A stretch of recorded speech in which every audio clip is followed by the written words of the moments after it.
a year, about $800,000 a year. I'm stealing her thunder there, but right now they're raising a lot more. So you can have your thunder with that.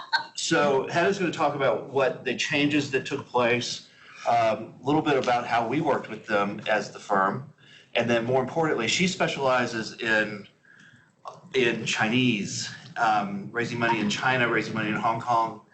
You speak 8 languages? 9? She's former professional opera singer at the Sydney Opera House, was where you started, and just incredibly well-rounded person. So she's going to talk about some of her adventures and then, have a lot of Q&A kind of thing.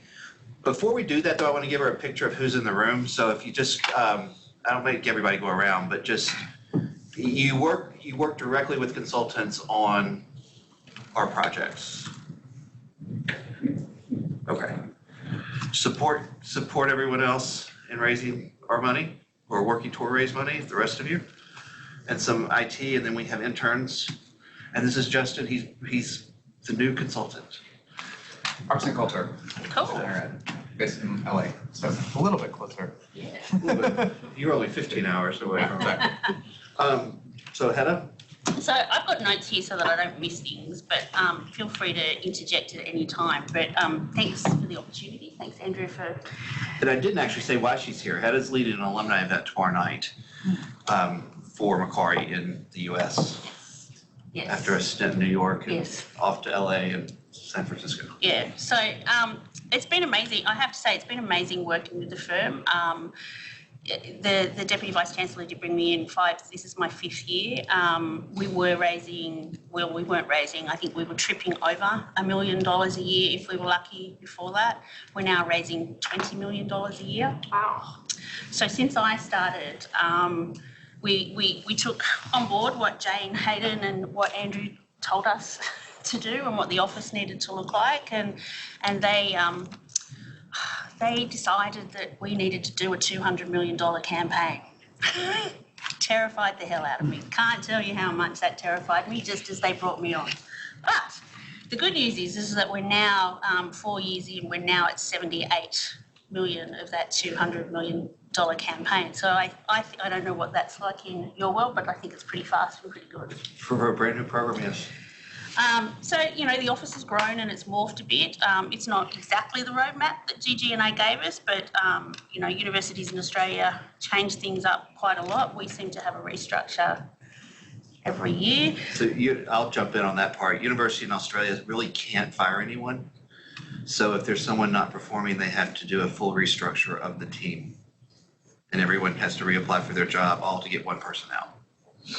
Yes. And that's happened 3 times. Yes. Hopefully it won't happen again for a while. But, so as I said, I was really terrified when I basically got handed this document that said, this is what you're going to do. So I'm excited to see that it's actually working. I do have people saying we should push it higher, and I'm going, no, let's just not. So I've got the best job in the world. I get to think in Technicolor every day. I get to take risks. I have a Vice Chancellor and a Deputy Vice Chancellor who pretty much let me do whatever I like as long as it's the right thing to do and it's values driven and it fits in with the university. That's not a usual thing, I think is fair to say, but it was built on trust. And I'll just explain this. This is just showing you what I do all the time. I'll translate parts where we have to. Deputy Vice Chancellor and Deputy Vice Chancellor are the equivalent to a US President and Provost. So, yeah, I get to travel the world.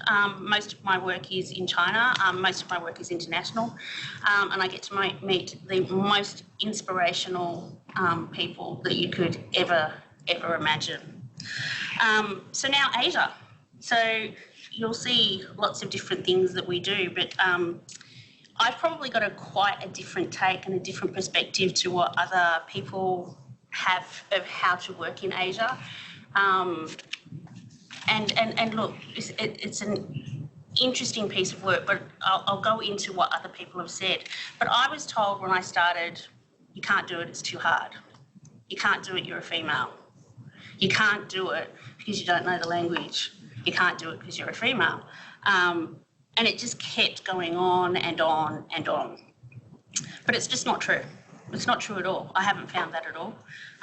I do have a bit of an advantage. I have been working in the region for 15 years, so I have been able to build a network.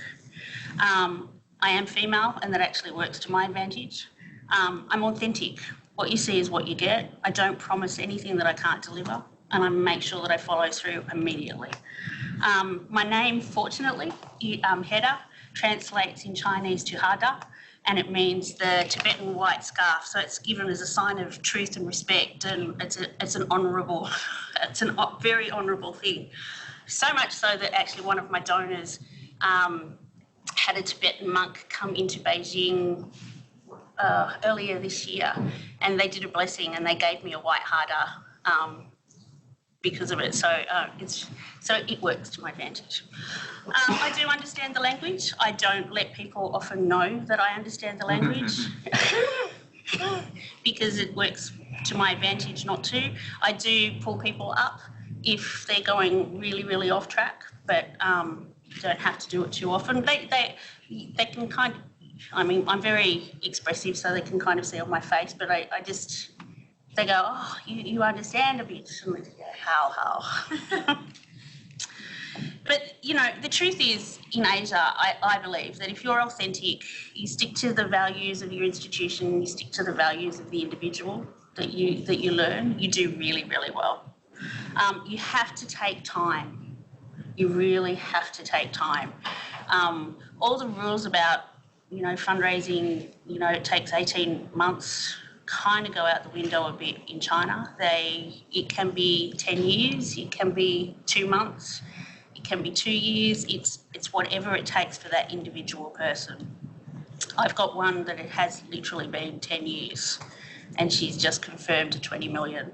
So it's a long, long slug. Every university principal gift fundraiser wants a piece of an ultra high net wealth person, and they all go after them. So it's about how do you differentiate yourself. And again, it comes back to authenticity and being values driven, and they can see through it. They know what my job is, but it's what I do for them. So I never go in and ask them for money. I go in and ask them how I can help them all the time. And I make sure that I build that. They're very focused on, there's a lot of commercial aspect for them, so what's in it for them? And that's got to work for your institution. It doesn't always work. You've got to be prepared to say no. And they keep coming back even when you do say no. So you've just got to stick to your guns on it. And if you get it right, you start getting introduced to a lot more people. I will say that most of these people that are in these photos are in the ultra high net wealth level. You wouldn't know it for some of them, but most of them I would think are the billionaires that I deal with. So we're pretty lucky. So if you get their trust, you're able to build a bigger network, and you get invited into fortune circles.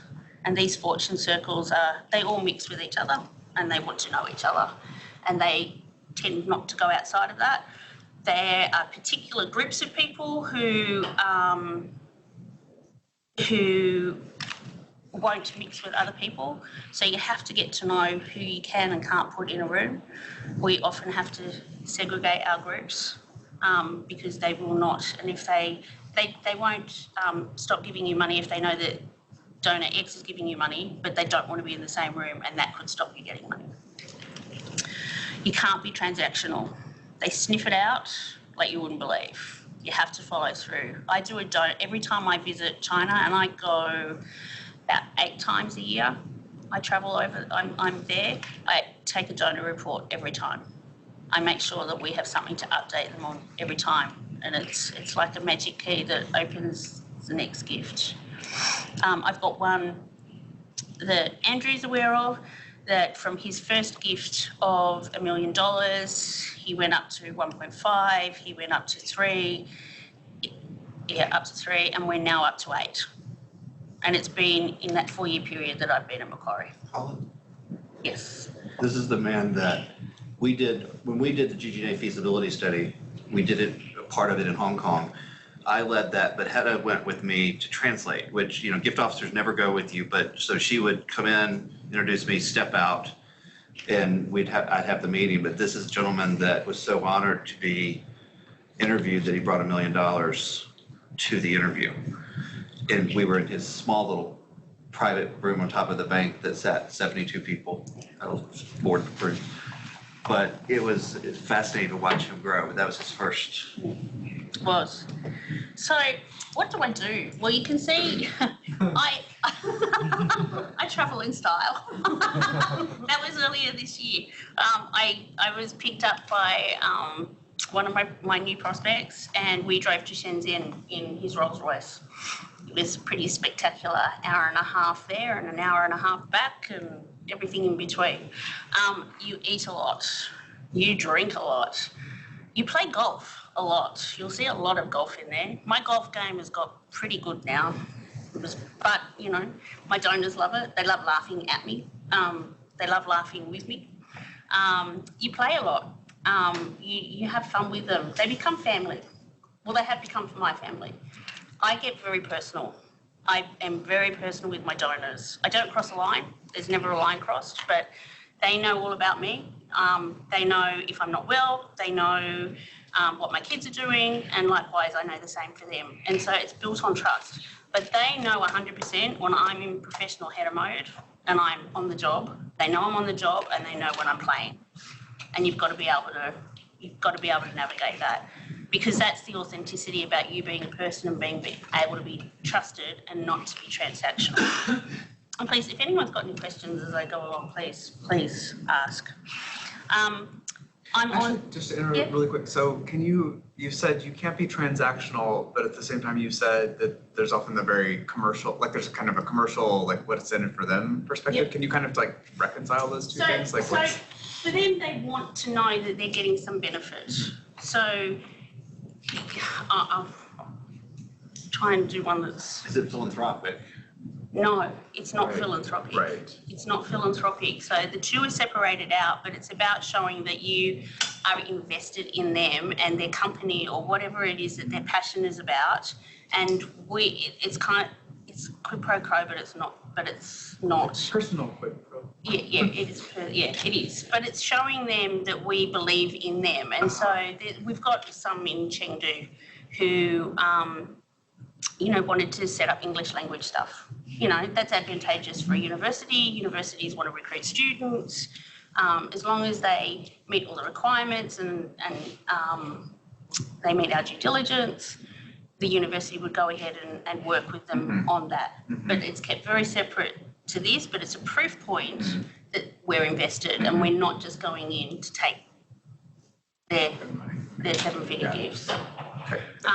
Actually, and I'll go to due diligence. We do have very, very stringent due diligence policies. Every gift over $1 million goes through 3.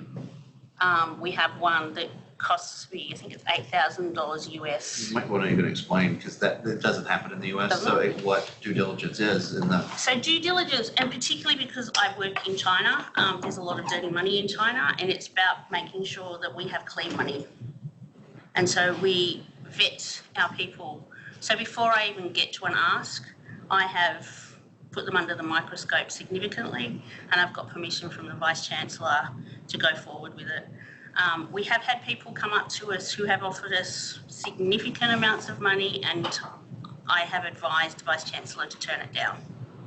No money is worth the reputational risk that sometimes comes along with it.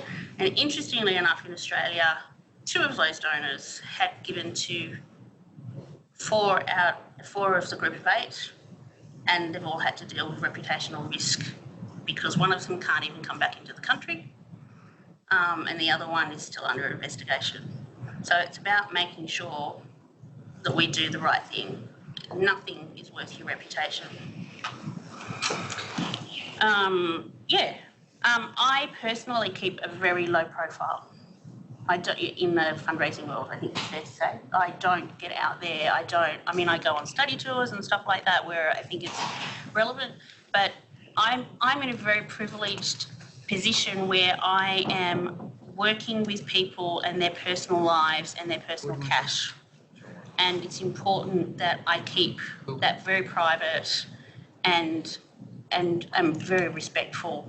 I went to visit King's College in London and London School LSE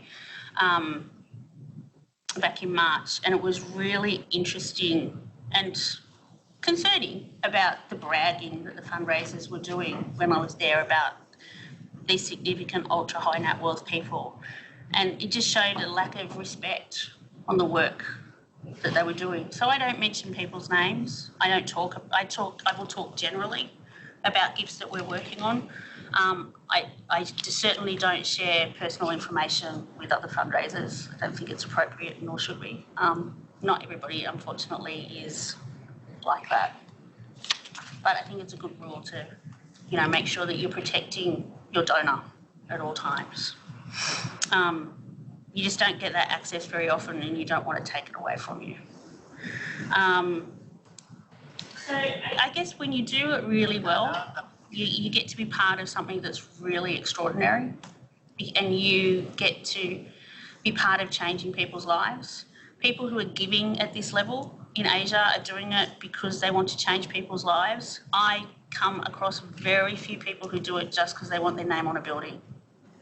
They're doing it because they got money the hard way. They didn't grow up with it. They worked really, really hard.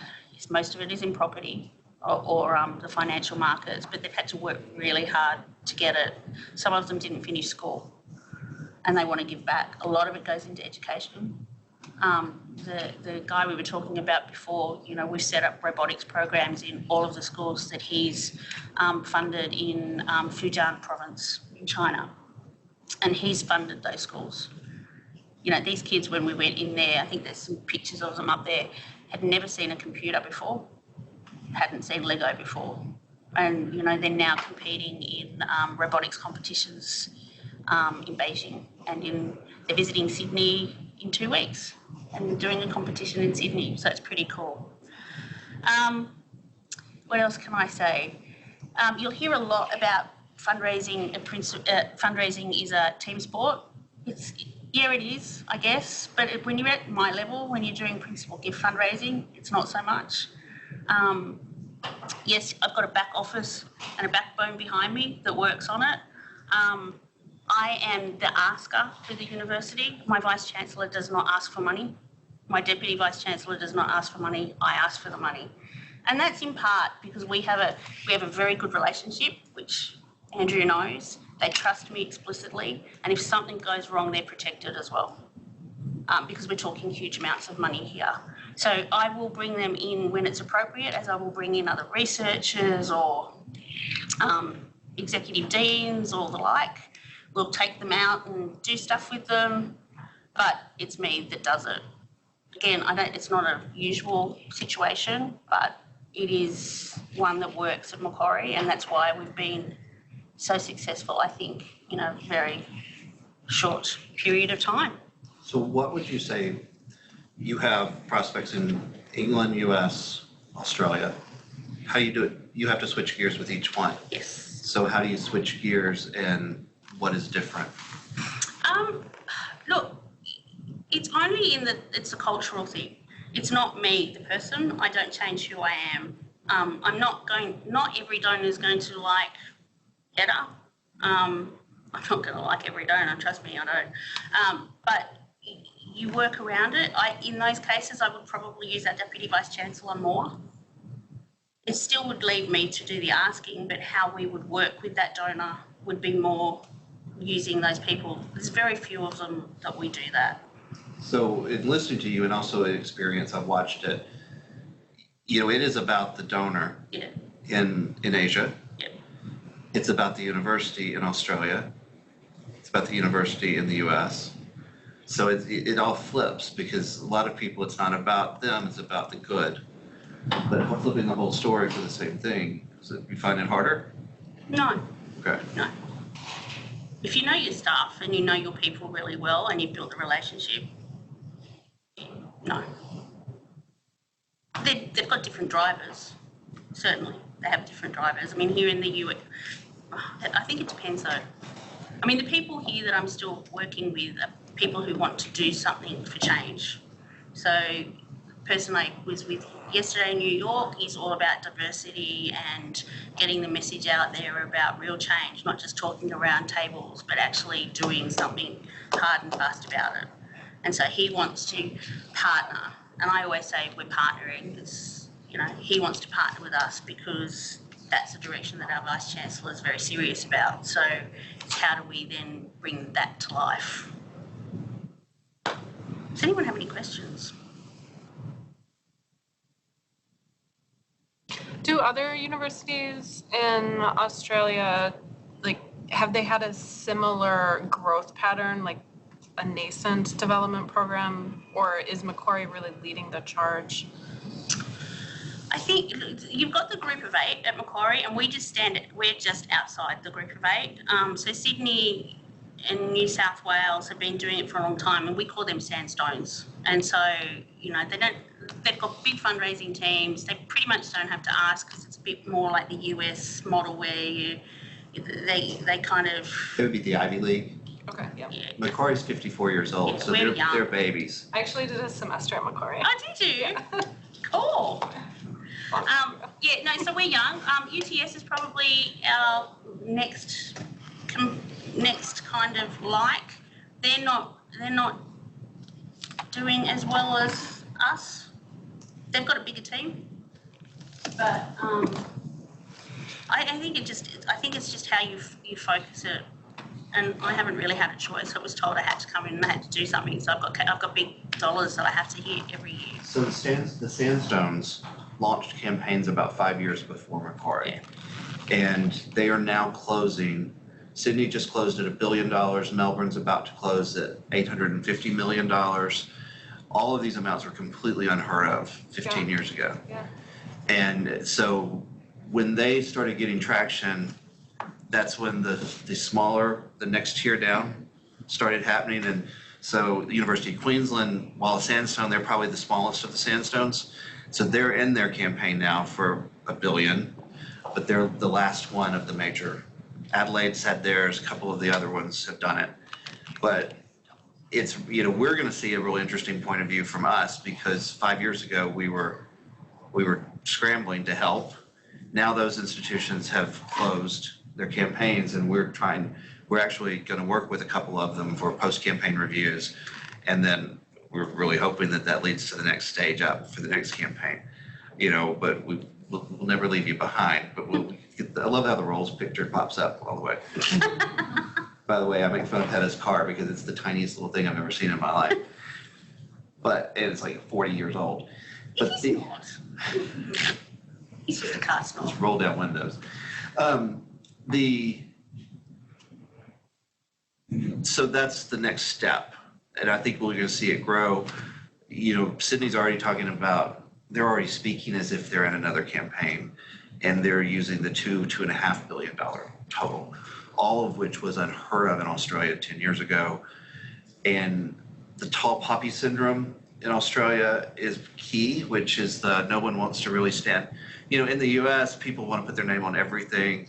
We're past that embarrassment part, but trying to get people to put their names on anything was a job that in the feasibility study was almost impossible. It was a question that failed every time of would you name a scholarship? Would you name this? People were like, absolutely not. I will not be that person. And then when we flipped, we went to Hong Kong a couple of weeks later, and the actual question to me, which I remember coming out to her, was if I give more, will my name be bigger on the building? So it's such a flip with all of that. Mike, how does this line up with, Mike has worked in Asia, worked in Australia. How does it work in the business world? Comparatively or different or? No, I think it's exactly the same. I mean, it's like those personal connections that you have to make, especially I think in Singapore and Hong Kong and China. Different than maybe Malaysia, Indonesia, but I think it's very similar. Yeah, it is, yeah.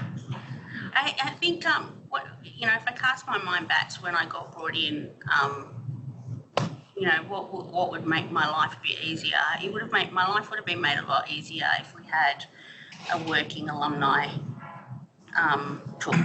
I came into a cold database, and I mean cold database.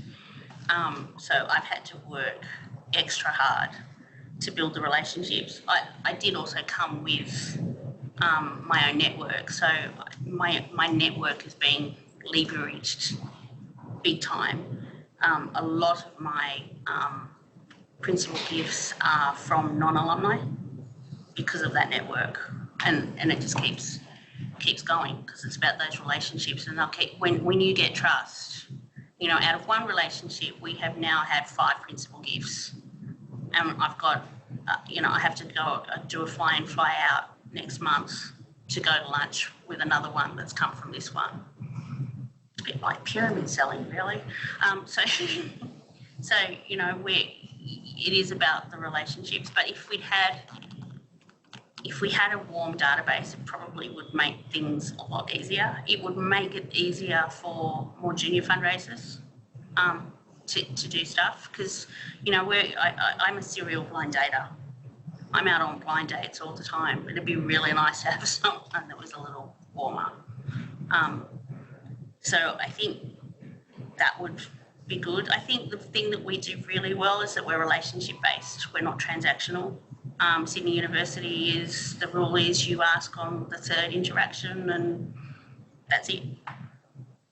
Interestingly enough, we get a lot of their donors coming over to us because they're not stewarded well and it's very transactional.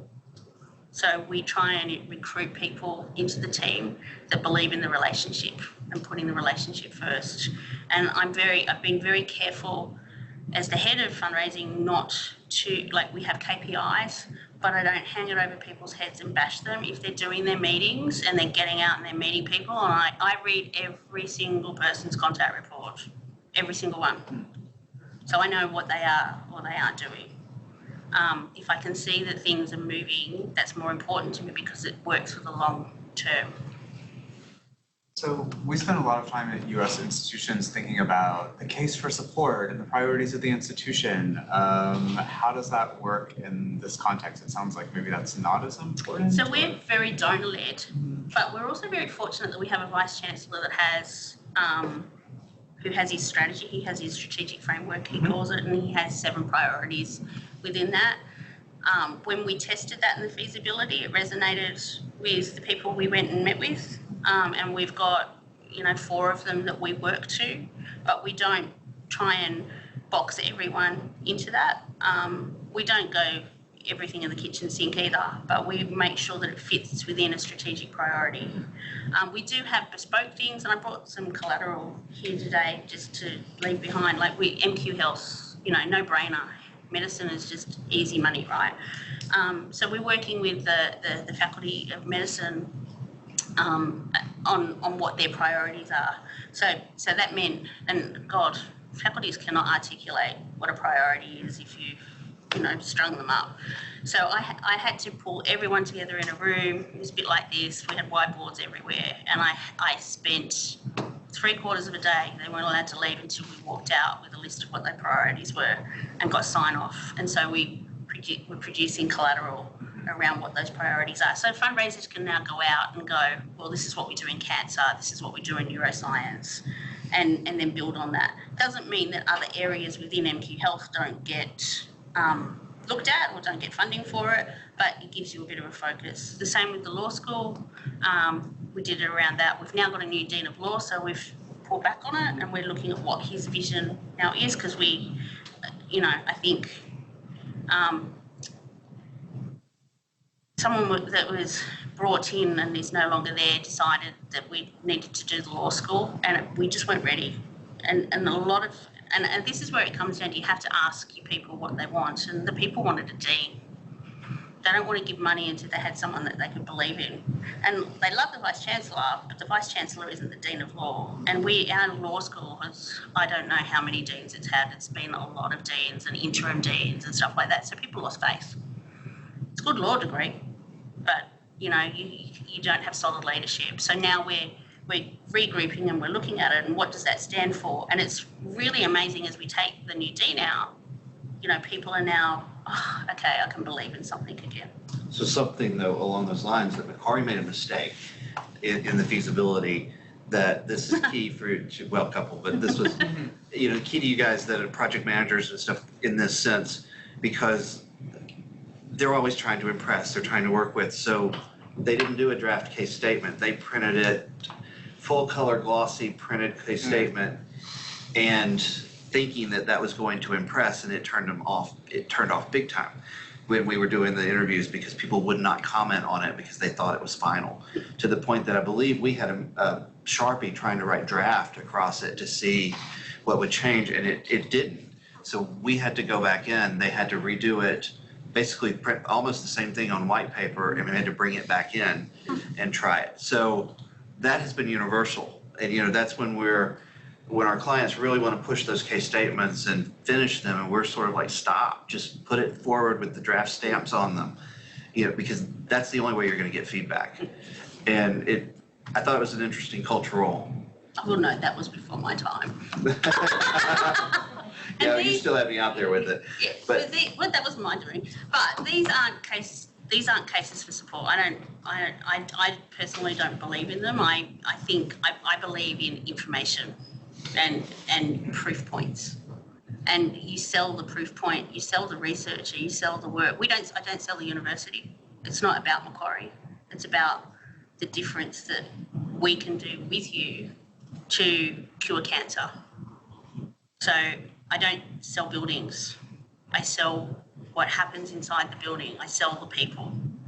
So when I have a dean of science say to me, "Where's the money for my building?"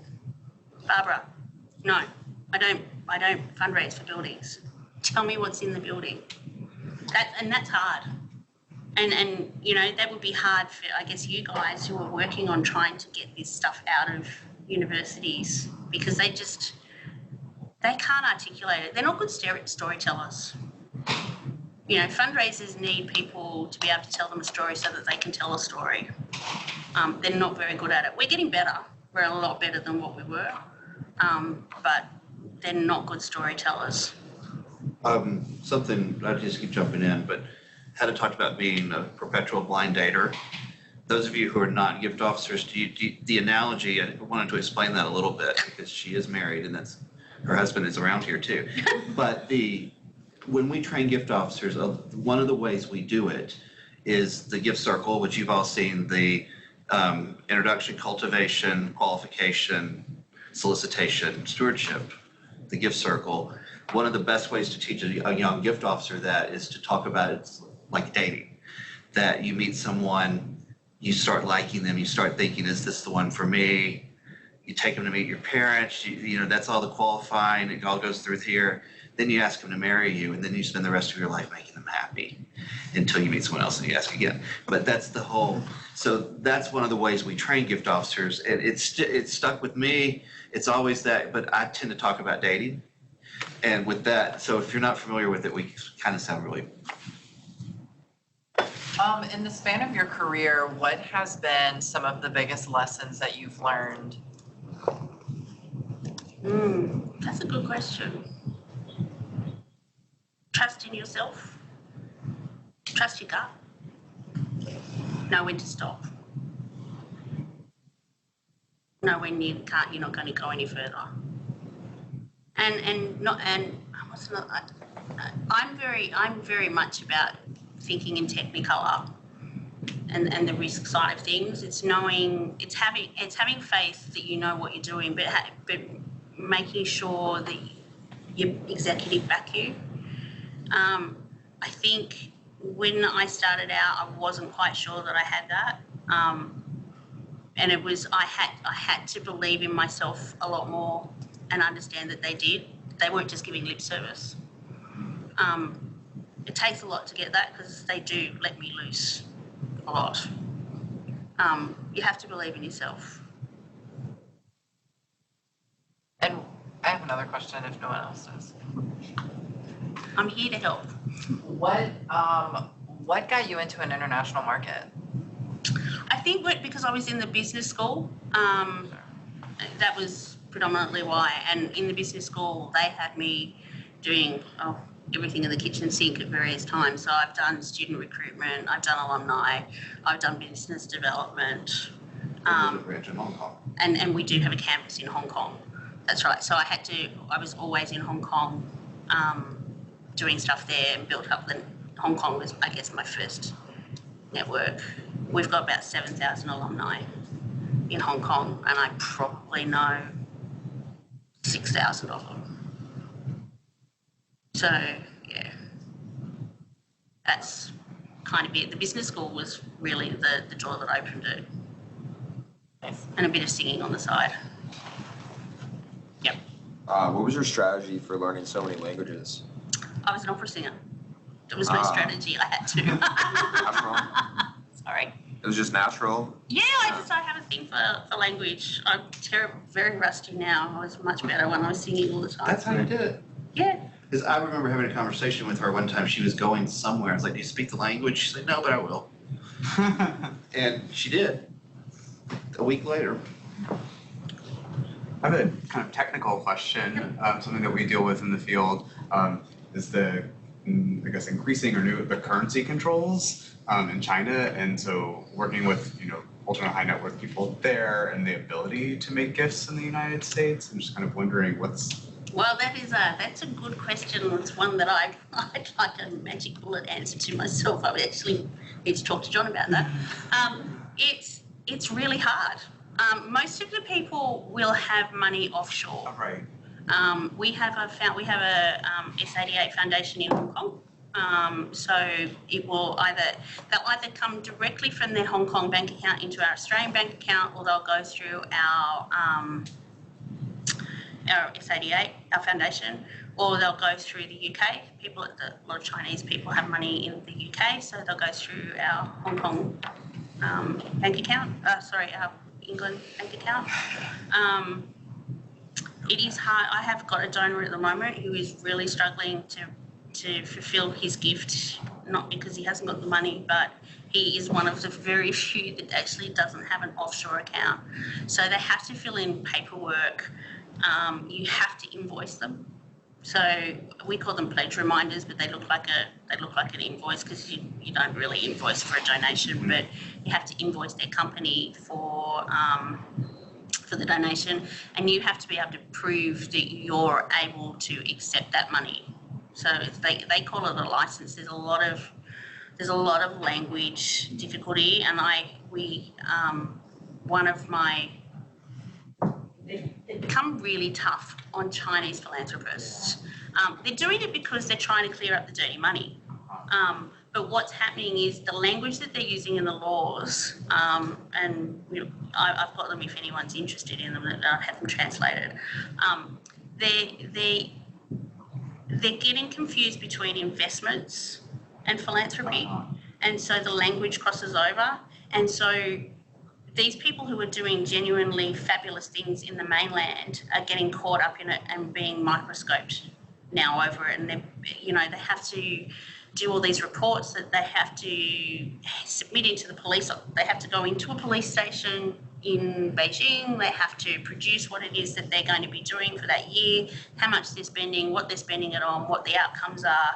It's become very difficult for them. Some of them are just not supporting stuff in China anymore, and so they're trying to find other ways to do it externally. But it's hard. It's really, really hard. How are you getting around? As of July 2017, this is when Amy Parker started around there, we got into all of this. It became illegal to fundraise in China, that you cannot, a Western gift officer cannot go in and ask for money or hold you can hold an alumni event, but you cannot ask for a donation. And there was a gift officer from Yale who was arrested at one point, and it was the kind of thing. So how do you? We don't have that. It's not for Australia? No. Or did you just not? No. Oh, really? Okay. No. For US, it's illegal to fundraise in China. And That's probably more about the strained relationship politically. I can use student recruitment's a good example of how China works. So if China is angry at you for whatever reason, so one of our ridiculous politicians made a really stupid statement about China and that we don't want so much Chinese investment in our country, and China decided we're putting a block on your student recruitment. And so what they did was they said Canada is now flavour of the month. And interestingly, when you look at the statistics, Canada's student recruitment of Chinese students went through the roof and ours plummeted. And that's the same time they blocked the US recruitment of students? And they've done the Because same thing with the US. the US institutions now hold their events in Hong Kong and people fly in. And that's where they ask for donations and ask for money. So for us, when all of those blocks happened, lo and behold, Australia became flavour of the month again, and our student numbers have gone back up. But we've never had issues around alumni events or me schmoozing any of my ultra high net wealth people. In actual, you know, a lot of the things that I work on, I've actually got government officials actually at the activities. We're very transparent. They get, if we're doing an opening, they get invited to it. We do teach programs there. So we've got a program in Beijing, so our applied finance program, and we've got a lot of research co-tutels, partnerships that we have. So we actually do have a long-standing footprint on mainland China, also with the business school that's been in Hong Kong for 30 years. No, 25 years, sorry. But it's hard. If you find out, can you let me know? And I'll let you know too. And Western Union doesn't work. We've tried. Does anyone have anything else? All right, well, thank you. Thanks for coming in. I hope it was useful. It's fascinating. It's an interesting topic. It's a lot of fun. You have to have fun. I have a lot of fun. Just if we have a little more time, are any of the families or philanthropists you're working with also being solicited by U.S. organizations? And then do you have any kind of observations maybe about what people are doing right or wrong?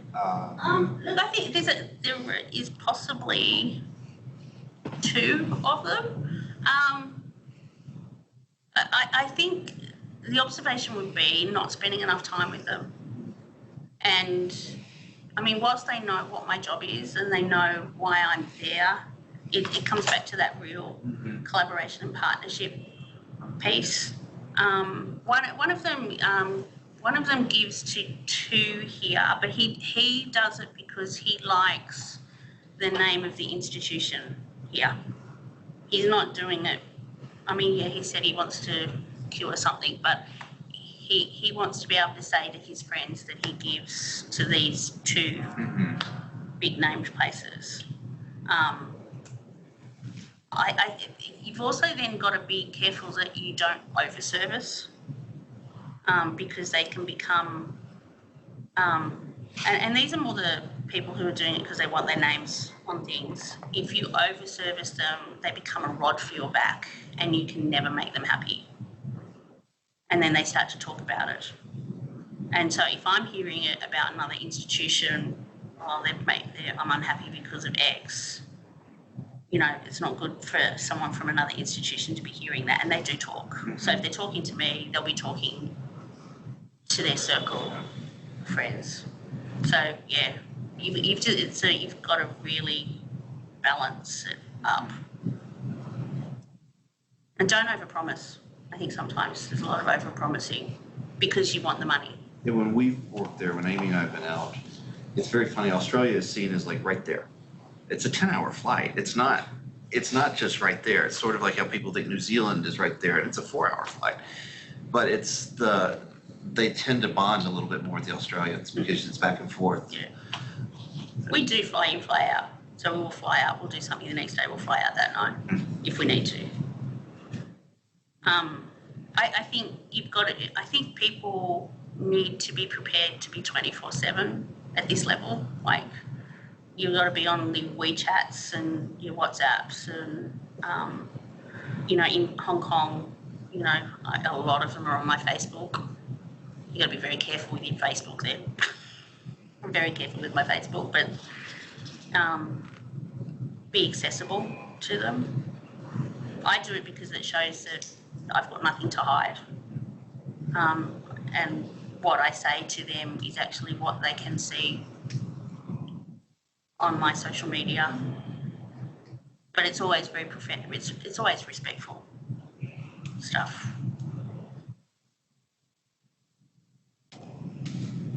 Thank you. Thank you. Pleasure.